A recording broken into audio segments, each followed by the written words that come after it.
انوکھی پرسنالٹی کے بارے میں جانیں گے. شاید بہت سارے ناظرین پہلی بار ان کا نام سنیں گے اور ان کی سیرت کے بارے میں جانیں گے. وہ ہے حضرت جزعیل رحمت اللہ تعالی علیہ. یہ کون تھے؟ یہ اصل میں حضرت موسیٰ علیہ الصلوۃ والسلام کے ایک امتی ہیں، اور فرعون جو کہ سرکش ایک بادشاہ تھا جس نے خدائی کا دعویٰ کیا، کہ فرعون کے یہ چچا زاد بھائی تھے، اور حضرت موسیٰ علیہ الصلوۃ والسلام پر کلمہ پڑھ کر وہ ایمان لے آئے تھے. لیکن فرعون چونکہ سخت ظالم تھا تو حضرت جزعیل نے اپنا ایمان جو ہے وہ چھپائے رکھا. حضرت عبداللہ ابن عباس رضی اللہ تعالیٰ عنہ کی روایت کے مطابق ان کا نام جزعیل تھا. ایک بار فرعون نے اپنے وزیروں مشیروں کا ایک اجلاس بلایا اور ان سے مشورہ کیا کہ حضرت موسیٰ علیہ الصلوۃ والسلام جن کی تبلیغ دن بدن ترقی کر رہی ہے، ان کے پیروکار بڑھ رہے ہیں، حضرت موسیٰ علیہ الصلوۃ والسلام کو کیسے روکا جائے؟ کوئی طریقہ بتاؤ کہ ان کو روکا جائے، اس کی تبلیغ کی راہ میں رکاوٹ کیسی ڈالی جائے. اس ایجنڈے کے تحت جب سب سے پہلے اجلاس ہوا، اس میں فرعون نے جو رائے دی اس کا ذکر قرآن میں موجود ہے. اس ظالم نے کیا کہا؟ ذرونی اقتل موسیٰ. وہ کہتا ہے مجھے چھوڑ دو کہ میں موسیٰ کو قتل کروں. ایسا ظالم تھا، ایسا سرکش تھا. اس کی جرت دیکھیے کہ اللہ کے نبی کو قتل کرنے کے بارے میں اس نے سازش بنانا شروع کر دی. ذرا سوچئے، یہ تاریخ انسان کا ایک ایسا بدنما پہلو ہے کہ بعض اوقات انسان اسی کا برا چاہتا ہے جو اس کا بھلا چاہ رہا ہوتا ہے. اپنے محسنین کو ہی جناب لوگ نقصان پہنچانے کی کوشش کر رہے ہوتے ہیں. تاریخ اٹھا کر دیکھ لیجئے، جب بھی کسی نے حق کی آواز بلند کی، لوگوں کو جنت کی طرف بلایا، نیکی کے راستے کی طرف بلانے کی کوشش کی، لوگ اسی مبلغ کے دشمن ہو گئے. اور حضرت جزعیل جو فرعون کے کزن تھے وہ دیکھ رہے تھے. آخر کار ان کو رہا نہیں گیا، ایمان چھپایا ہوا تھا، مگر جب اب قتل کی سازش ہونے لگی تو وہ کھڑے ہو گئے اور انہوں نے حضرت موسیٰ علیہ الصلوۃ والسلام کے بارے میں اب بھرے دربار میں تقریر کی. اب وہ تقریر کیا تھی؟ حضرت موسیٰ کی حمایت میں فرعون کا کزن، ان کو پتا تھا کہ اب مجھے چھوڑیں گے نہیں، مگر ان کو بھی یقین تھا، حق بات کرنی تھی. انہوں نے کہا کہ فرعون کو اور اس کے درباریوں کو اللہ کے عذاب سے ڈرایا. حضرت نوح کی، حضرت ہود کی، حضرت صالح علیہ الصلوۃ والسلام کی قوم کے حالات کے بارے میں بتایا. انہیں حضرت یوسف علیہ الصلوۃ والسلام کا دور نبوت یاد دلایا. انہوں نے کہا دیکھو یہی مصر ہے جہاں حضرت یوسف کا دور حکومت بھی رہا. یہ وہی بات کر رہے ہیں جو حضرت یوسف کیا کرتے تھے. حضرت موسیٰ اللہ کے نبی ہیں. اے فرعون اور فرعون کی قوم، تم سارے کلمہ پڑھ لو، ایمان قبول کر لو، اللہ پاک کے عذاب سے پناہ مانگو، جنت کے رستے پر چلو. حضرت جزعیل نے لمبی تقریر کی. اللہ کریم نے پارہ 24 سورہ مومن میں اس کا ذکر فرمایا. حضرت جزعیل نے جو تقریر کی وہ ساری بات بیان فرمائی، مگر ان ظالموں کو پھر بھی عقل نہ آئی.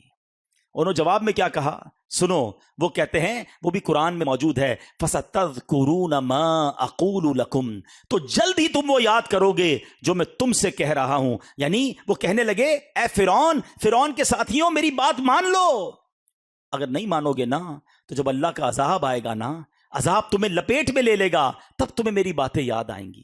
اس پر فرعون اور اس کے وزیروں اور مشیروں نے حضرت جزعیل کو دھمکی دی کہ تم نے ہمارے دین کی مخالفت کی ہے، ہم تمہارے ساتھ بھی بڑے برا پیش آئیں گے، تمہیں بھی نہیں چھوڑیں گے. اب حضرت جزعیل نے جو جملہ کہا، اب ذرا سنیے گا. میرا جو آج بیان کا مین موضوع ہے نا، جو میں آج آپ کو ایک قرآنی وظیفہ دینا چاہتا ہوں، ٹینشن سے ریلیکسیشن کا وظیفہ دینا چاہتا ہوں. حضرت جزعیل نے جو جملہ کہا، کمال دیکھو، آپ کی زبان سے یہ جملہ ادا ہوا، حالانکہ آپ فرعون کے قوم کے تھے، مگر اللہ کریم نے اس جملے کو قرآن پاک میں شامل فرما لیا ہے.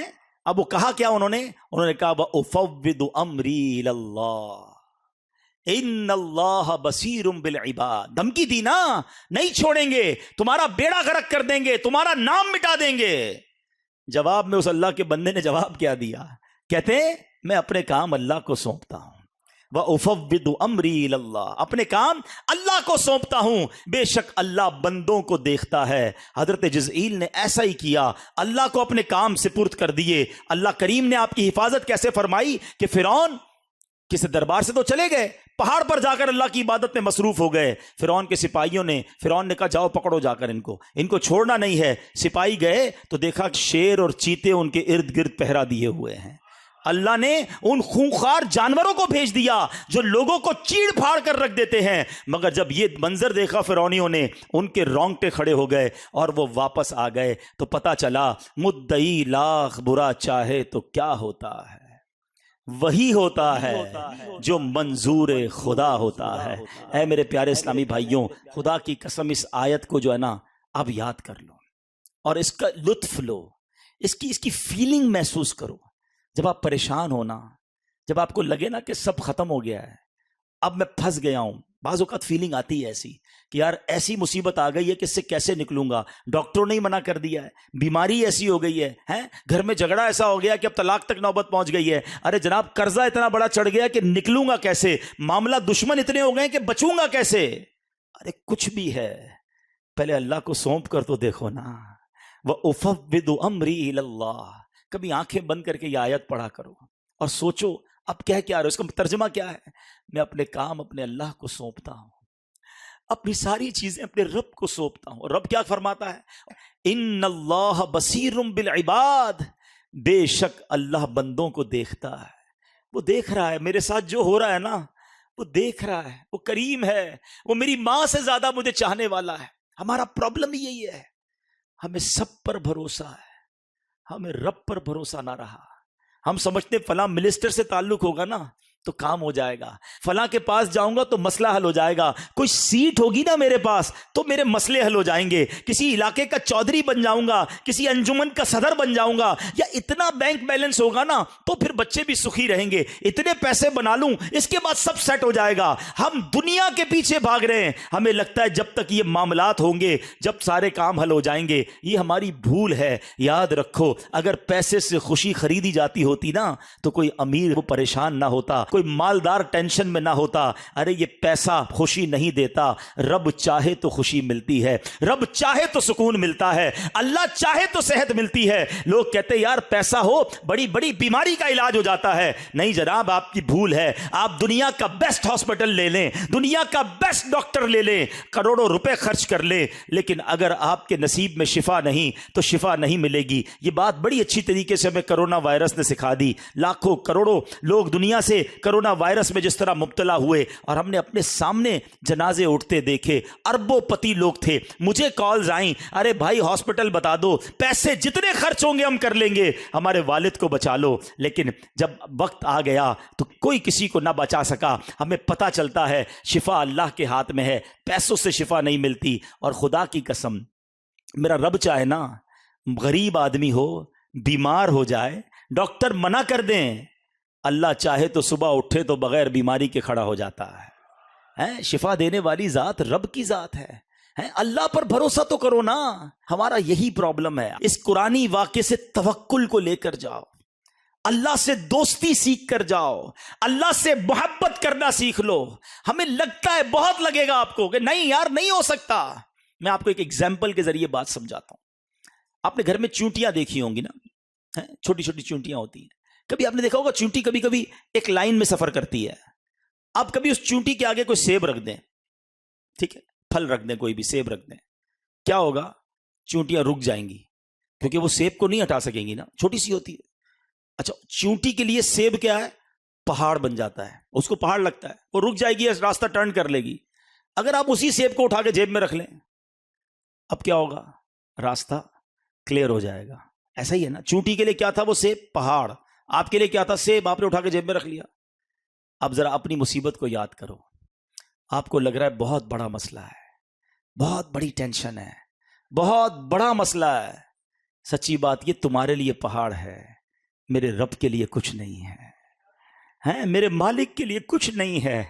اس نے کن کہنا ہے، فیکون ہو جانا ہے۔ ارے مجھے اور آپ کو لگتا ہے میں نہیں نکل سکتا، میرے رب نے اشارہ فرمانا ہے، رب نے رحمت کی نگاہ فرمانی ہے اور مسئلے حل ہو جانے ہیں۔ پکارو تو صحیح اسے دل سے، عرض تو کرو اس کی بارگاہ میں۔ وَأُفَوِّضُ أَمْرِي إِلَى اللَّهِ۔ اے اللہ میں اپنے سارے کام تجھے سونپتا ہوں۔ میں تھک گیا، میں ہار مانتا ہوں، میں کچھ بھی نہیں ہوں۔ مالک میں نے بڑی کوشش کر لی، میں نے بڑے راستے نکال لیے، میری اوقات کچھ نہیں، سب تیرے ہاتھ میں ہے۔ اے کریم، اب تو چاہے گا تو میری مشکل حل ہونی ہے۔ کبھی اکیلے میں آنکھیں بند کر کے اللہ کی رحمت کا تصور جما کر کبھی اپنے مالک کی بارگاہ میں عرض کرنا، وَأُفَوِّضُ أَمْرِي إِلَى اللَّهِ، اے اللہ میں اپنے سارے کام تجھے سونپتا ہوں، ان اللہ بصیر بالعباد، اے اللہ تو دیکھ رہا ہے تیرا بندہ کس حال میں ہے، تیرا بندہ کس تکلیف میں ہے، تیرا بندہ کس بے قراری میں ہے۔ مجھے ایک بات کا جواب دیجئے، کبھی زندگی میں ایسا ہوا ہوگا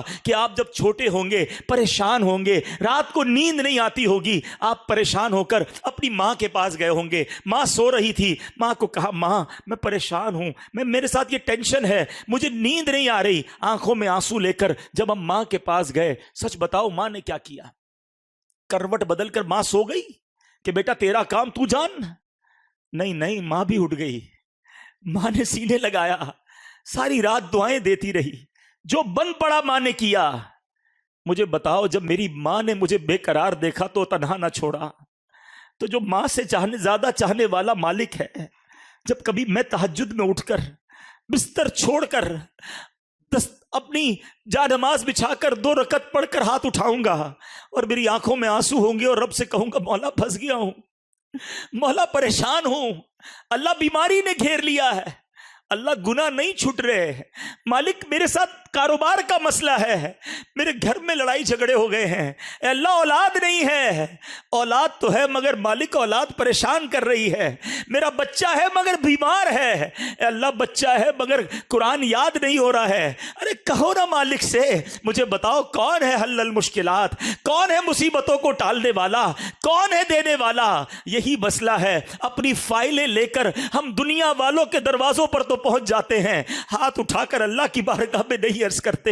ارے دنیا والے تو بڑے عجیب لوگ ہیں، ملنا ہو تو ٹائم نہیں ملتا، بڑے آدمی سے ملنا ہو اپوائنٹمنٹ لینا پڑتا ہے، صاحب بیزی ہے کل آنا، کل نہیں پرسوں آنا، غریب آدمی کو دھکے کھلائے جاتے ہیں، اور اگر موقع مل بھی جائے 1-2 منٹ کا ٹائم ملتا ہے، بے رخی سے بات سنی جاتی ہے، ایک بار کے بعد دوبارہ ٹائم نہیں ملتا۔ یہ دنیا کے وزیروں، یہ دنیا کے افسروں کا حال ہے۔ ارے آؤ میں بتاتا ہوں جس نے کائنات بنائی ہے، جس نے ہم سب کو بنایا ہے، جو خالق کے کائنات ہے، جو بادشاہوں کو بادشاہی دینے والا ہے، جب اس سے بات کرنی ہے کوئی اپوائنٹمنٹ کی ضرورت نہیں ہے، کوئی سیکرٹری کی ضرورت نہیں ہے۔ ارے جب اللہ سے بات کرنی ہے سر جھکاؤ اور ہاتھ اٹھا لو اور بات کرنا شروع کر دو، جو دل میں ہے کہنا شروع کر دو، وداؤٹ اینی سیکرٹری، بغیر کسی اپوائنٹمنٹ کے اپنے رب سے باتیں کیوں نہیں کرتے؟ دعا کو سمجھو تو صحیح یہ کیا ہے۔ شیر خدا مولا علی کرم اللہ تعالی وجہ الکریم کیا خوب فرماتے ہیں جب میرا جی چاہتا ہے، جب میرا جی چاہتا ہے اللہ مجھ سے بات کرے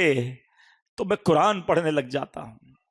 قرآن کس کا کلام ہے بتاؤ نا؟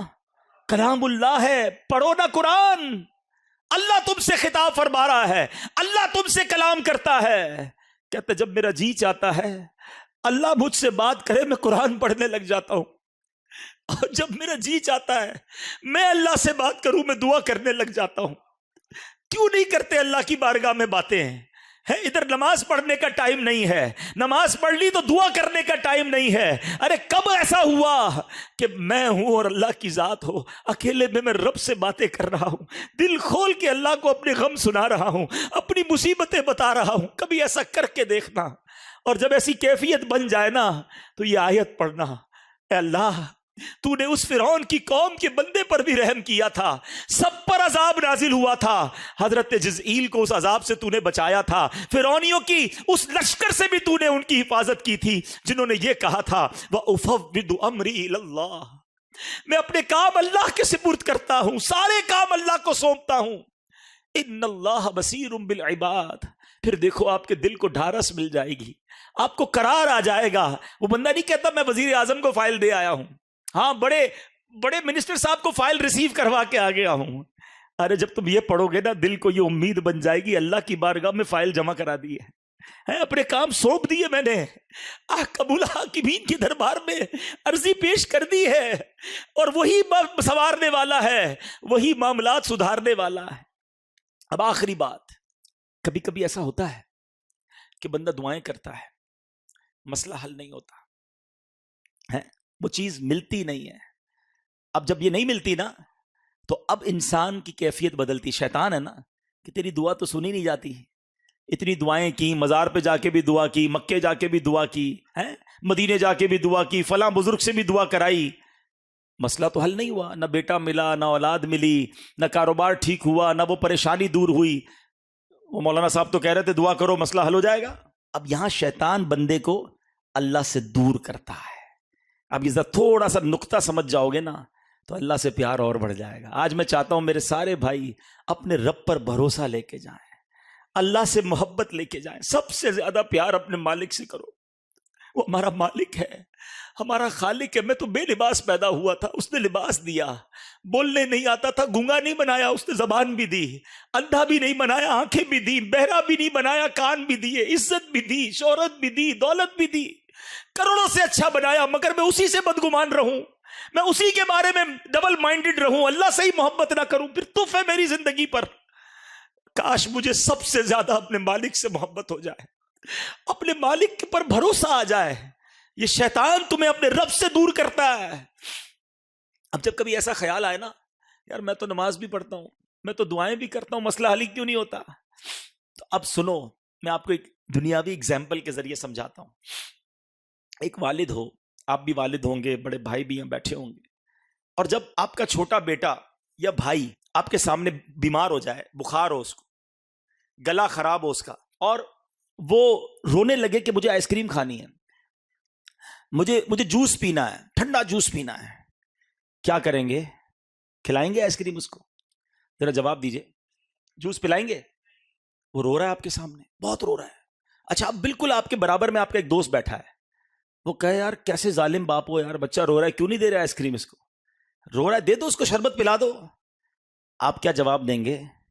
میں باپ ہوں, مجھے پتا ہے کب اس کو کیا دینا ہے, ابھی دوں گا نا تو بیمار ہو جائے گا, گلا اور خراب ہو جائے گا, اس کو اور پرابلم, رونے دو اس کو, اس کا رونا ٹھیک ہے, اگر اس کو کھلا دیا تو یہ اور بیمار ہوگا. اب ذرا دل پر ہاتھ رکھ کے میرا جملہ سننا, تم باپ ہو اور تمہیں پتا ہے بچے کو کب کیا دینا ہے, میرے مالک کو نہیں پتا مجھے کب کیا دینا ہے. میں رو رہا ہوں وہ نہیں دے رہا, میں پکار رہا ہوں وہ نہیں دے رہا, تو کرو نا بھروسہ کہ میرے لیے یہی بہتر ہے, اس لیے تو نہیں دے رہا.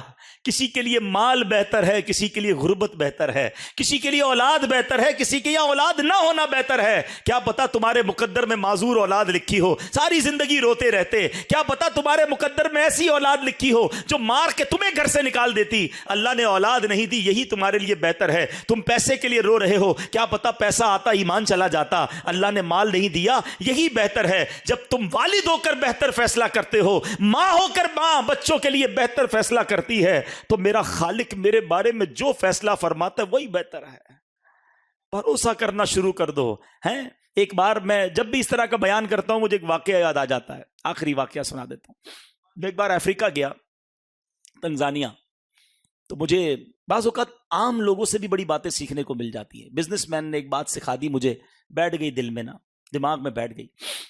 انہوں نے ایک بہت بڑا سٹی بنایا نا, ہاؤسنگ اسکیم, جس طرح آپ کی یہاں بھی سوسائٹیاں بنتی ہیں. مجھے کہا عبدالحبیب بھائی آپ ہمارے ملک آئیں, میں آپ کو لے جاتا ہوں, آپ ذرا دعا کروا دائیں. میں نے کہا چلے, ان کی دل جوئی ہو جائے گی. وہ مجھے گاڑی میں بٹھا کے لے گئے. ان کی سوسائٹی جانے کے لیے ایک پل کراس کرنا تھا. اس پل پہ کچھ کام ہو رہا تھا. وہ پل کراس کیے بغیر ہم اس سوسائٹی میں جا نہیں سکتے تھے, کام ہو رہا تھا. انہوں نے بڑی کوشش کی, بڑا سورسفل آدمی تھا, بڑے اس نے فون وون بھی کیے کہ یار راستہ کھل جائے. راستہ نہیں کھلا. اگلے دن میری فلائٹ تھی تو واپس آئے, نہیں جا سکے. تو میں تھوڑا سا ان کو سمپتھی کر رہا تھا. میں نے ان کی دل جوئی کے لیے کہا کہ یار کوئی بات نہیں, انشاءاللہ پھر کبھی زندگی ہوئی میں آؤں گا تو چلوں گا, آپ دل چھوٹا نہ کریں. کہتا حبیب بھائی میری ایک عادت ہے, میرا کوئی کام ہو جائے نا, میں ایک بار اللہ کا شکر ادا کرتا ہوں, اور جب کام نہ ہو تو میں 2 بار اللہ کا شکر ادا کرتا ہوں. میں تو چونک گیا. میں نے کہا یار یہ کیا کہا, ذرا دوبارہ کہیے. اس نے دوبارہ ریپیٹ کی بات. میں نے کہا اس کا کیا مطلب ہے؟ کہتے ہیں کام ہو گیا تو اللہ نے کیا, نہیں ہوا تو بھی اللہ نے کیا نا, وہی بہتر تھا میرے لیے. میں نے کہا یار کیا توکل ہے آپ کا, مجھے اتنا مزہ آئی یہ بات. اب مجھے ایک بات بتاؤ, اگر یہ بلیف بن جائے, یہ یقین آپ کو اور مجھے مل جائے کہ میرا کام ہو گیا تب بھی اللہ کا شکر, اور نہیں ہوا جب بھی اللہ کا شکر, تو ٹینشن کہاں سے آئے گی پھر؟ ہمارا تو پرابلم ہی یہی ہے, یار اتنا اچھا سودا آیا تھا نکل گیا, یار بڑا افسوس ہے, یار آئٹم نکل گئی, کپڑا بڑا سستا مل رہا تھا, کاش پہلے لے لیتا, ڈالر تھوڑے دنوں پہلے لے لیتا, ڈالر بڑھ گیا, یار گھر کے پاس پلاٹ مل رہا تھا, بس تھوڑے پیسوں کی وجہ سے سودا نکل گیا, آج ڈبل قیمت ہو گئی. یہی سوچ سوچ کے ٹینشنیں ہیں. اور اگر یقین یہ ہو کہ وہی بہتر تھا، نہیں ہوا یہی میرے لیے اچھا تھا، یہ سودا نہ ہونا ہی اچھا تھا، یہ پلاٹ نہ ملنا ہی اچھا تھا، ادھر رشتہ نہ ہونا ہی اچھا تھا، ہم کیوں جو نہیں ہوتا اس پہ ٹینشن میں ہیں؟ ارے اللہ نے جو دیا ہے اس پر خوشیاں مناؤ، اللہ کا شکر ادا کرتے رہا کرو۔ اللہ کرے کہ آج یہ یقین ہو جائے کہ جو ہو رہا ہے وہی بہتر ہے میرے لیے، اللہ جو دے رہا ہے وہی میرے لیے بہتر ہے۔ آج اللہ سے عرض کرو، اللہ ہم تیرے فیصلے پر راضی ہیں، تیرے تمام فیصلوں پر راضی ہیں۔ اللہ آج تک اگر کوئی ناشکری کرتی ہے ہمیں معاف کر دے، اگر آج تک تیرے کسی فیصلے پر ہم نے اعتراض کر دیا ہے میرے مالک معاف کر دے، ہم تیرے بندے ہیں، ہو گئی غلطی، آج وعدہ کرتے ہیں مولا تیرے ہر فیصلے پر راضی رہیں گے، اللہ تجھ سے محبت کریں گے، تجھ سے مدد مانگیں گے اور تجھ پر توکل کریں گے۔ آج اپنے رب سے جس دن یہ وعدہ آپ نے کر لیا نا، آج اپنے اللہ سے جس دن یہ بھروسہ کر لیا، جب توکل کی اس معراج پہ آپ پہنچ گئے کہ آپ اللہ پر بھروسہ کرنے لگ گئے، پھر کوئی مشکل نہیں رہنی ہے۔ دل سے دعا مانگی جاؤ، اللہ مصیبتوں کو ٹالے گا۔ جو رب فرعون کی گود سے، ظالم کی گود سے حضرت موسیٰ کو واپس ماں کے پاس لا سکتا ہے، وہ میری مشکلیں بھی حل کر سکتا ہے، وہ میری پریشانیاں بھی دور کر دے گا۔ بس وہ بھروسہ ریکوائرڈ ہے، وہ کنیکٹیوٹی ریکوائرڈ ہے۔ اللہ مجھے بھی اپنی ذات سے محبت عطا فرمائے، آپ کو بھی اپنی ذات سے محبت نصیب فرمائے، ہمیں توکل عطا فرمائے۔ اللہ کریم اپنے فیصلوں پر ہمیں راضی رہنے کی توفیق عطا فرمائے۔ میرے پیارے اسلامی بھائیوں، یہ ہے کلام اللہ، یہ ہے اللہ کا قرآن۔ پڑھیں تو دیکھو کتنا سیکھنے کو ملتا ہے۔ اللہ کریم ہم سب کو عمل کرنے کی توفیق عطا فرمائے۔ میرے آمال